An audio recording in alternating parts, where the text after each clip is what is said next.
Mes amis poissons, bonjour et bienvenue sur la chaîne Tarot à merveille. Pour votre tirage général, ceux qui me découvrent, soyez les bienvenus.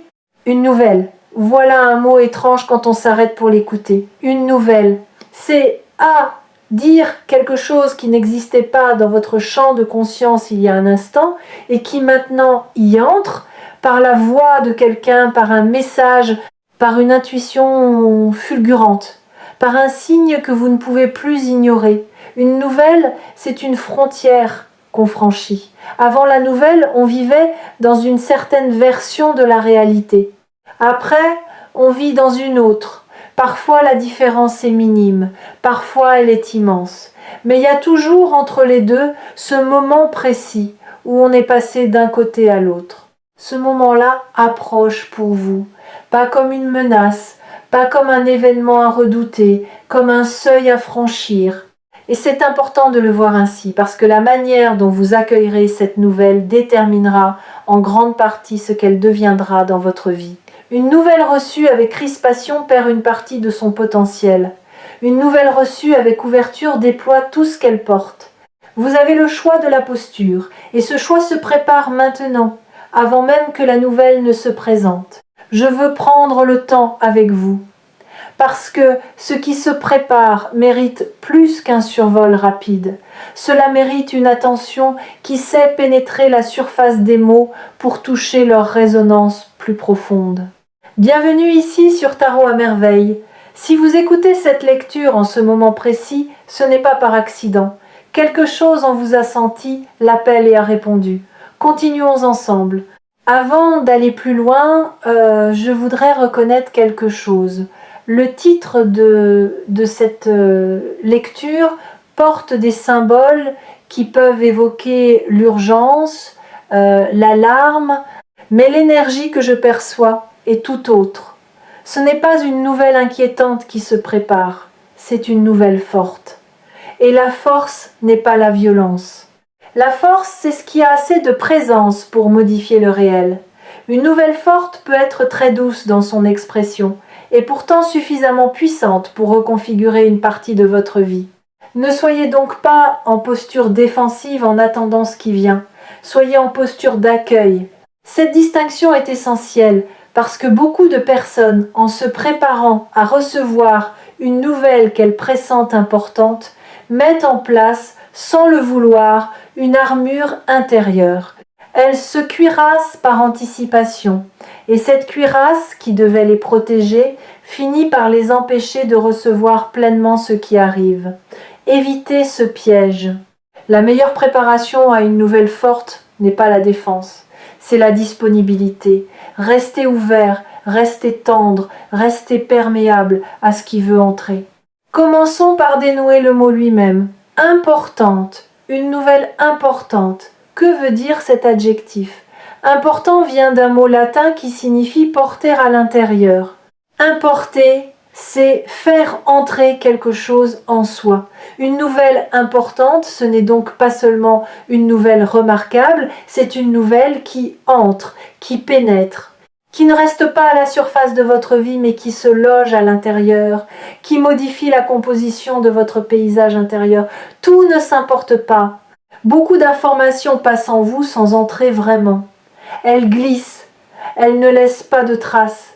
Mais une nouvelle importante, elle, s'imprime, elle reste. Ce qui s'apprête à arriver dans votre vie a cette qualité d'imprégnation. Vous vous en souviendrez longtemps, pas seulement parce que c'est marquant, parce que cela va devenir un point de référence intérieure, un avant et un après. Une de ces dates personnelles qu'on n'inscrit nulle part, mais qui structure silencieusement le récit qu'on se fait de sa propre vie. Maintenant, je veux explorer avec vous la nature précise de ce qui approche, parce qu'il y a plusieurs catégories de nouvelles importantes et il est utile de comprendre dans laquelle s'inscrit ce qui vient. Il y a les nouvelles qui annoncent un événement extérieur. Ces nouvelles-là ont une forme reconnaissable, elles vous arrivent par quelqu'un, elles concernent une situation, elles appellent une réaction concrète. Il y a aussi les nouvelles qui révèlent une information cachée. Ces nouvelles-là ont une saveur différente. Elles vous mettent en face d'une réalité que vous ignoriez et elles vous obligent à reconfigurer votre compréhension d'une situation. Et puis il y a une troisième catégorie, plus subtile, qui est être celle qui vous concerne le plus directement aujourd'hui. Les nouvelles qui confirment une intuition que vous portiez depuis longtemps sans avoir le courage de la nommer. C'est ce dernier type de nouvelles qui s'approche. Vous portez en vous, depuis un certain temps, une intuition, quelque chose que vous sentez sans pouvoir le formuler clairement. Une perception fine, presque silencieuse, qui revient régulièrement vous habiter. Vous l'avez peu, être ignorée. Vous l'avez peu, être mise de côté en vous disant que c'était votre imagination. Mais elle est restée. Elle a continué de vous habiter en arrière-plan, attendant patiemment d'être validée par quelque chose d'extérieur à vous. Cette validation arrive. La nouvelle qui se prépare va venir confirmer ce que vous saviez déjà au fond de vous. Et ce sera un soulagement profond, pas tellement parce qu'elle vous apprend quelque chose, mais parce qu'elle officialise une certitude intérieure que vous portiez seul sans pouvoir vraiment la partager. Vous allez enfin pouvoir dire « Voilà, je le sentais et c'était juste ». Ce moment de confirmation est précieux. Il restaure votre confiance en votre propre perception. Beaucoup de personnes finissent par douter de leur intuition à force de ne pas la voir confirmée par des éléments concrets. Elles s'habituent à se considérer comme imaginatives, voire un peu naïves. Et puis arrive un événement qui prouve qu'elles avaient raison depuis le début. Cet événement répare quelque chose. Il rend à la personne sa propre boussole intérieure, qu'elle avait fini par considérer avec méfiance. C'est ce qui va se passer pour vous. Vous allez retrouver confiance en votre intuition, parce que vous allez recevoir une preuve concrète qu'elle vous parlait juste. Et cette restauration de la confiance intérieure aura des effets bien au-delà du simple événement déclencheur. Elle va modifier durablement votre rapport à vos propres signaux internes. J'aimerais ajouter une nuance sur cette confiance retrouvée. Elle ne va pas vous rendre catégorique ni arrogant, au contraire. Elle va vous rendre plus nuancé, plus discret aussi, parce que vous comprendrez que l'intuition n'a pas besoin de bruit pour exister. Elle se passe très bien de l'approbation des autres. Elle peut habiter le silence. Et c'est précisément cette discrétion qui sera le marqueur le plus visible de votre transformation. Vous parlerez moins pour vous justifier, parce que vous aurez moins besoin de le faire. Votre paix intérieure sera son propre argument. Cette nouvelle posture aura un effet curieux sur votre entourage. Certaines personnes, habituées à votre besoin antérieur de validation, vont d'abord ne pas comprendre. Elles essaieront être sans malice, de vous faire revenir à l'ancienne dynamique où vous cherchiez leur approbation. Tenez bon, pas avec dureté, avec une douce constance. Cette transformation est précieuse et elle ne demande pas votre justification. Elle demande seulement votre fidélité à ce qui s'est ouvert. Permettez-moi maintenant de m'arrêter sur le mot « explosera » qui figure dans le titre de cette lecture. Ce mot peut faire peur. Il évoque quelque chose de violent, d'incontrôlable. Mais en réalité, dans le langage de l'intuition, exploser veut dire autre chose. Cela veut dire sortir d'un cadre qui le contenait. Une explosion, c'est ce qui se passe quand une énergie comprimée trouve enfin un point de sortie. La pression qui s'était accumulée silencieusement trouve sa libération. Et cette libération, aussi spectaculaire soit-elle, n'est pas destructrice, elle est créatrice. Elle ouvre un nouvel espace, là où il n'y avait que de la compression. Ce qui va exploser dans votre vie, ce n'est pas une bombe. C'est plutôt comme un bourgeon qui craque pour laisser sortir la fleur. Le bourgeon ne disparaît pas dans le drame. Il se transforme parce que quelque chose était devenu trop grand pour rester contenu. Voilà la qualité énergétique de l'événement qui approche. Une libération attendue depuis longtemps. Quelque chose qui devait sortir et qui va enfin trouver sa voie. Sur le plan énergétique, j'aime rappeler une chose aux personnes qui traversent ce genre de période. Les phases d'accélération ne sont jamais des accidents. Elles sont toujours le résultat de longues maturations silencieuses. Si une nouvelle importante peut éclater dans votre vie maintenant, c'est parce que tous les éléments nécessaires à son arrivée ont fini de se mettre en place. Vous n'auriez pas pu recevoir cette nouvelle il y a peu de temps. Vous n'étiez pas prêt, maintenant vous l'êtes. Pas parce que vous avez attendu suffisamment, parce que quelque chose en vous a fini son travail invisible. Je voudrais vous demander de faire une chose simple en ce moment. Posez votre attention sur votre poitrine. Pas longtemps. Juste quelques secondes. Sentez ce qui s'y passe. Y a-t-il une attente, une excitation, une crispation, une chaleur? N'analysez pas. Sentez. Cette sensation, quelle qu'elle soit, est votre territoire intérieur en lien avec ce qui s'approche. Et plus vous serez familier avec ce territoire, plus vous saurez accueillir la nouvelle quand elle arrivera, parce que vous serez déjà connecté à l'endroit en vous où elle va se déposer. Beaucoup de gens reçoivent des nouvelles importantes sans avoir préparé ce territoire. La nouvelle arrive, elle frappe une zone qu'ils n'habitent pas et ils se sentent dépassés. Vous avez l'occasion en ce moment de faire un travail différent, de vous familiariser avec la zone d'accueil avant que l'invité n'arrive. Ce travail simple change tout. Quand la nouvelle viendra, elle ne vous prendra pas par surprise dans un endroit étranger de vous-même, elle viendra dans un espace où vous étiez déjà présent, attentif, ouvert. Maintenant, je voudrais aborder un point qui mérite une attention particulière. La rapidité de ce qui arrive. Le titre parle d'un délai très court. Cela soulève la question. Que faire d'une nouvelle qui arrive vite? D'abord, ne pas se précipiter à réagir. C'est le réflexe le plus naturel quand on reçoit quelque chose d'important. Vouloir y répondre tout de suite. Mais une nouvelle importante mérite un temps de digestion avant la réaction, pas un temps long, quelques heures, parfois plus.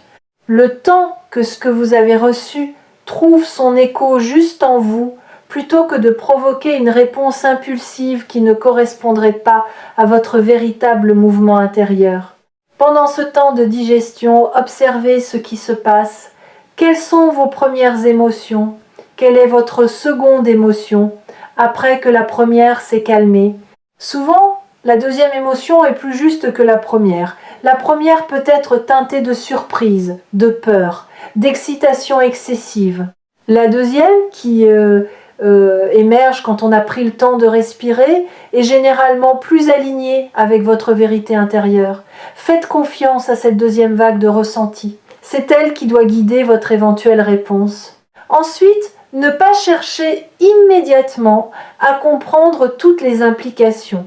Une nouvelle importante a souvent des conséquences en cascade qui ne se révèlent que progressivement. Si vous essayez d'anticiper toutes les implications dès le premier instant, vous allez vous épuiser et probablement vous tromper. Acceptez de ne voir dans un premier temps que ce qui est immédiatement visible. Le reste se déploiera à son rythme et vous aurez le temps d'ajuster votre compréhension à mesure que les choses s'éclairciront. Une autre dimension intéressante, la nouvelle qui approche n'est probablement pas isolée. Elle est plutôt le premier domino d'une série. Elle va déclencher d'autres événements, d'autres conversations, d'autres prises de conscience. Vous allez voir dans les jours qui suivront que la nouvelle initiale a ouvert tout un champ de mouvements connexes. Ne soyez pas surpris par cette amplification. Elle est la nature même des nouvelles importantes. Elles ne restent pas seules, elles entrent en résonance avec d'autres dimensions de votre vie. Cette amplification peut être déstabilisante si vous ne vous y attendez pas. Vous pourriez avoir l'impression que tout bouge en même temps, que vous n'avez pas le temps de vous poser. Restez ancré dans votre respiration. Revenez à votre corps régulièrement. Faites des pauses délibérées pour vous recentrer. Ces ancrages physiques vont devenir précieux parce qu'ils vous donnent un point fixe à partir duquel vous pouvez observer les mouvements extérieurs sans être emporté par eux. Quelque chose me vient à propos des rêves nocturnes. Vous allez peu être remarqué dans cette période que vos rêves deviennent plus nets, plus chargés de sens, plus difficiles à oublier au réveil. Ce n'est pas un hasard. Quand une nouvelle importante approche, l'inconscient travaille à préparer le système psychique à l'accueillir. Et ce travail se manifeste souvent dans les rêves. Si vous le pouvez, gardez à portée de votre lit un carnet où vous pouvez noter en quelques mots ce dont vous vous souvenez au réveil. Ne cherchez pas à interpréter immédiatement. Notez. Plus tard, quand la nouvelle aura eu lieu, vous pourrez relire ces notes et y trouver des correspondances étonnantes avec ce qui s'est manifesté. Votre corps aussi va vous parler pendant cette période. Vous remarquerez peu être des sensations inhabituelles, une chaleur soudaine dans la poitrine, un frisson le long de la colonne vertébrale au moment où vous pensez à quelque chose, une fatigue qui ne vient pas de l'effort mais d'une réorganisation intérieure. Toutes ces sensations sont des messages, pas des problèmes à résoudre, des informations à recevoir. Votre corps est plus intelligent que votre mental ne le crédite. Il sait des choses avant vous.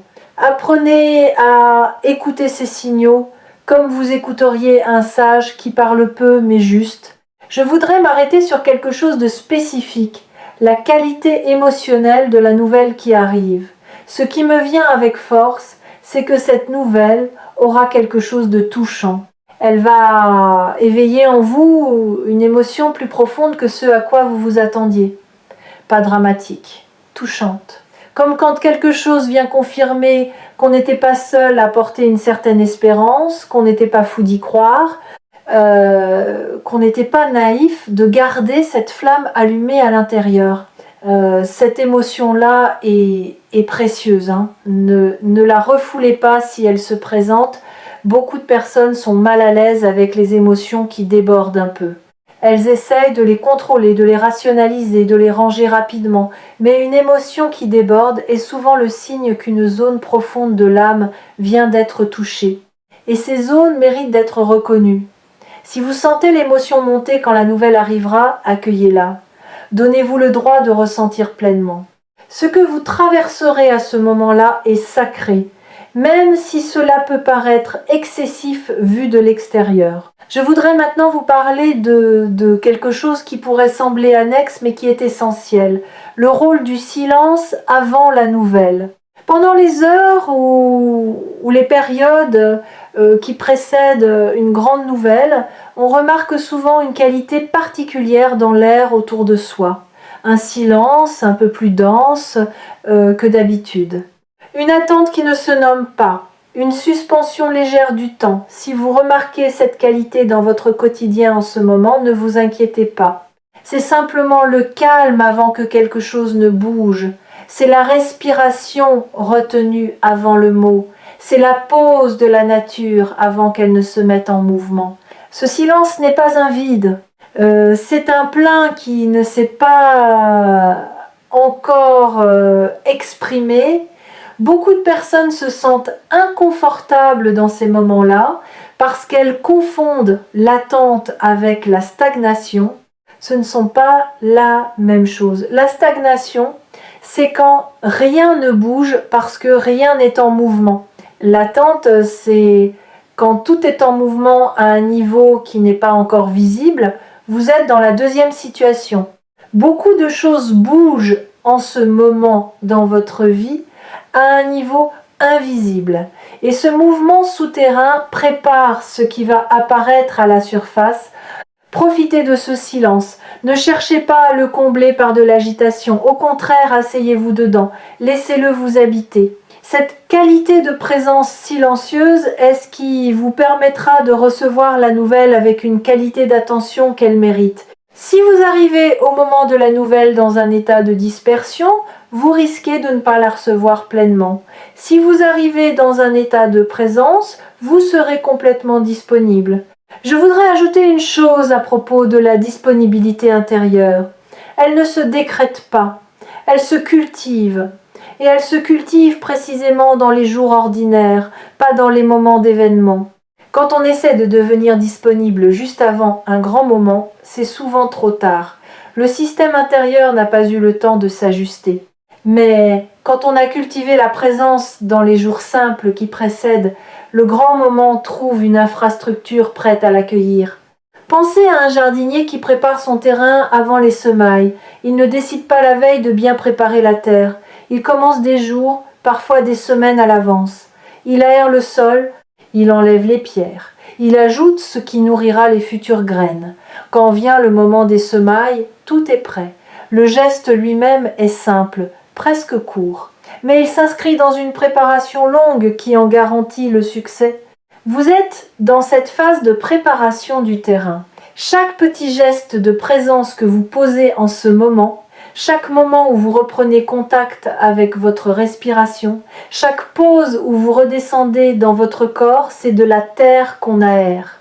Quand viendra le moment de la semaille, c'est à dire le moment où la nouvelle se déposera en vous, votre terrain intérieur sera prêt et la graine pourra trouver immédiatement les conditions de sa germination. Sur Tarot à merveille, je travaille souvent cette idée que la qualité de notre vie dépend moins des événements eux-mêmes que de la qualité de présence avec laquelle nous les recevons. Deux personnes peuvent vivre le même événement et en tirer des expériences radicalement différentes, simplement parce qu'elles n'étaient pas dans le même état intérieur au moment où l'événement les a touchées. Préparez votre état intérieur. C'est le travail le plus important que vous puissiez faire en ce moment. Permettez-moi de vous donner quelques pistes concrètes pour cultiver cet état.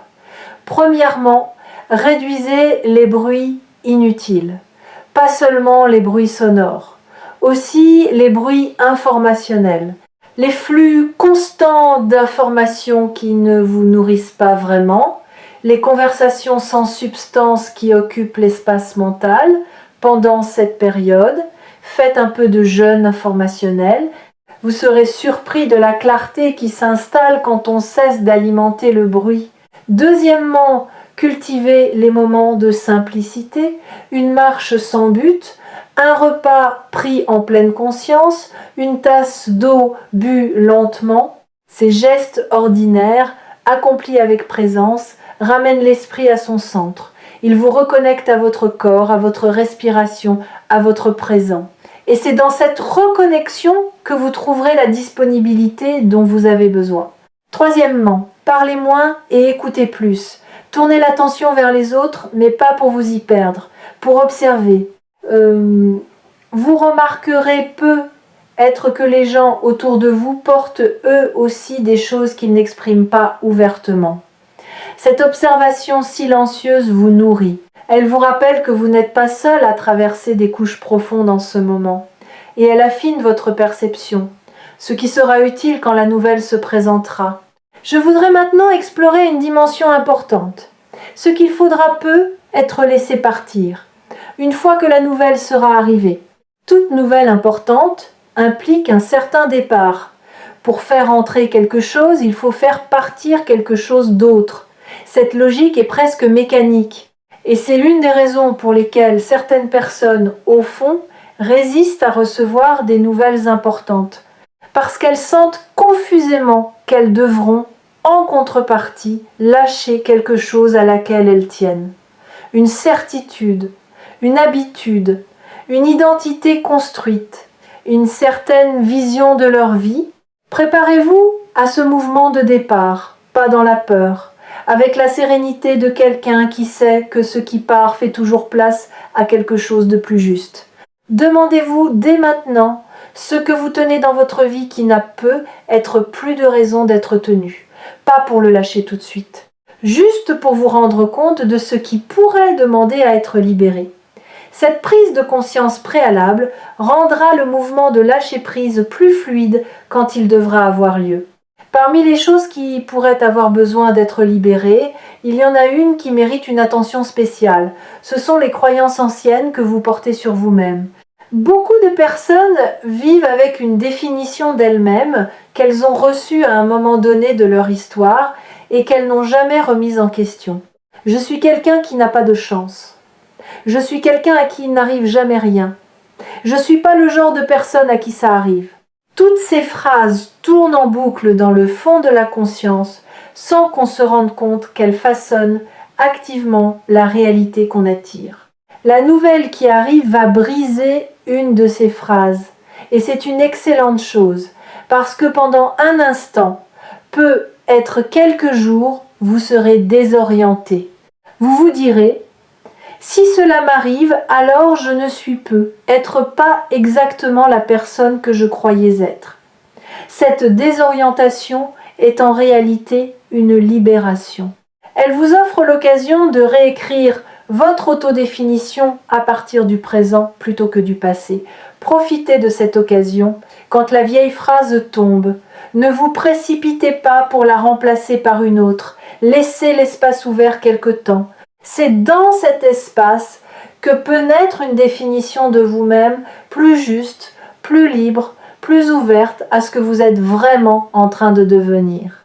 Une autre chose à anticiper, les autres ne comprendront peu, être pas immédiatement ce qui vous arrive. Une nouvelle qui transforme votre vie intérieure n'est pas toujours visible à l'extérieur. Vous pourriez vivre quelque chose de fondamental sans que les gens autour de vous le perçoivent pleinement. Soyez patient avec eux, ne leur en voulez pas de ne pas voir. Chacun navigue dans ses propres profondeurs et il est rare que deux personnes soient pleinement disponibles à la profondeur de l'autre au même moment. En revanche, vous trouverez quelques personnes qui sentiront, sans toujours comprendre exactement ce qui se passe, que quelque chose en vous est en train de bouger. Ces personnes-là sont précieuses. Elles vous regarderont avec une attention particulière, elles poseront des questions plus profondes que d'habitude, elles vous offriront un espace d'écoute sans même que vous l'ayez demandé. Reconnaissez ces personnes. Elles sont vos compagnons d'âme dans cette traversée. Et il est important de pouvoir s'appuyer sur quelques compagnons d'âme dans les périodes de transformation intérieure. Sur Tarot à merveille, je remarque que ces alliances silencieuses se manifestent souvent dans des moments clés, comme si l'âme attirait à elle, sans le savoir, exactement les présences dont elle a besoin pour traverser. Ne cherchez pas frénétiquement à entourer. Faites confiance aux présences qui se manifesteront naturellement. Elles seront probablement plus pertinentes que celles que vous auriez recrutées par stratégie consciente. J'aimerais ajouter un dernier élément avant de conclure. Une fois que la nouvelle sera arrivée et que vous aurez commencé à la digérer, donnez-vous la permission de revisiter votre passé sous un angle nouveau. Beaucoup de choses qui vous semblaient incompréhensibles vont prendre sens. Beaucoup de difficultés qui vous semblaient inutiles vont révéler leur fonction préparatoire. Vous allez voir des liens entre des événements que vous teniez pour séparer. Cette relecture rétrospective est l'un des plus beaux cadeaux qui accompagnent les nouvelles importantes. Elle réintègre votre passé dans une histoire cohérente. Elle vous réconcilie avec ce qui n'avait pas semblé vous nourrir. Cette réconciliation a un effet libérateur profond. Beaucoup de gens portent des blessures liées à des périodes qu'ils n'arrivaient pas à comprendre. Quand la nouvelle compréhension arrive, ces blessures commencent à se cicatriser. Pas parce qu'on les efface, parce qu'on les intègre dans une trame plus large où elles trouvent enfin leur sens. Et quand quelque chose trouve son sens, il cesse de faire mal de la même manière. Il devient un élément de l'histoire plutôt qu'une plaie ouverte. J'aimerais ajouter une dernière nuance avant de conclure. Quand la nouvelle sera arrivée et que les premières émotions seront passées, prenez le temps de remercier intérieurement les personnes, les épreuves, les patiences qui vous ont conduit jusqu'à ce moment. Pas dans une cérémonie compliquée, juste en pensée, avec une chaleur sincère. Cette gratitude rétrospective scelle l'événement dans votre psyché d'une manière particulière. Elle l'inscrit non pas comme un cadeau isolé venu de nulle part, mais comme une étape cohérente d'un chemin plus vaste. Et un cadeau inscrit dans un chemin garde sa puissance bien plus longtemps qu'un cadeau perçu comme un bonus aléatoire. Cette gratitude inclura peut-être à votre surprise des personnes ou des situations qui vous avaient blessé. Vous ne les remerciez pas pour la blessure elle-même. Vous les remerciez pour le rôle qu'elles ont joué dans votre déploiement, même si elles l'ont joué sans le vouloir, même si elles l'ont joué de manière imparfaite. Cette gratitude lucide est l'une des plus hautes formes de paix intérieure. Elle ne nie rien, elle intègre et elle libère une énergie considérable qui était jusque-là retenue par la rancune ou le ressentiment. Voilà ce que j'avais à vous transmettre aujourd'hui, une nouvelle approche. Elle est importante au sens propre du terme. Elle va entrer en vous et y rester. Elle confirmera une intuition que vous portiez depuis longtemps. Elle libérera une énergie qui s'accumulait. Elle ouvrira un nouveau chapitre, mais en réintégrant aussi les chapitres précédents dans une lecture plus juste de votre histoire. Préparez-vous, mais sans tension. Ouvrez votre poitrine. Faites un peu de place dans votre quotidien. Réduisez les bruits qui vous parasitent. Tournez votre attention vers le présent, vers votre respiration, vers les sensations simples qui vous traversent. Cette qualité d'attention sera votre plus belle préparation. Elle vaudra mieux que n'importe quelle stratégie mentale. Et notez ceci, la qualité de votre attention en ce moment précis est déjà en train de modifier la manière dont la nouvelle vous trouvera. Ce n'est pas qu'elle modifie l'événement lui-même, mais elle modifie le terrain sur lequel l'événement viendra se poser. Plus votre terrain sera fertile, accueillant, attentif, plus l'événement pourra y déployer toute sa richesse. La même nouvelle, reçue dans un terrain dispersé ou dans un terrain présent, ne produira pas du tout les mêmes fruits. Sachez que vous êtes en train d'agir, en ce moment précis, sur les fruits futurs, simplement par la qualité d'attention silencieuse que vous accordez à ces mots et à vous-même. Quand la nouvelle viendra, accueillez-la sans précipitation.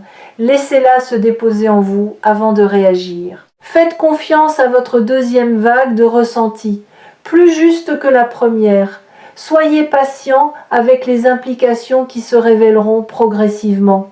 Et n'oubliez pas que ce qui arrive aujourd'hui est le fruit de tout ce que vous avez patiemment construit hier, même quand vous aviez l'impression de ne rien construire. Vous n'attendez pas pour rien. Vous n'avez jamais attendu pour rien. Chaque période de patience que vous avez traversée a tissé quelque chose en vous. Et ce qui se prépare maintenant est précisément la récolte de ce tissage invisible. Recevez cette récolte avec gratitude, mais aussi avec la fierté tranquille de quelqu'un qui sait qu'il l'a mérité. Pas par souffrance, par fidélité. Fidélité à ce que vous aviez senti, fidélité à ce que vous portiez, fidélité à vous-même quand peu de gens semblaient le faire à votre place. Une dernière image avant de vous laisser. Imaginez un facteur qui marche depuis longtemps sur un chemin pour vous apporter une lettre. Vous ne le voyez pas encore, vous ne savez même pas qu'il vient.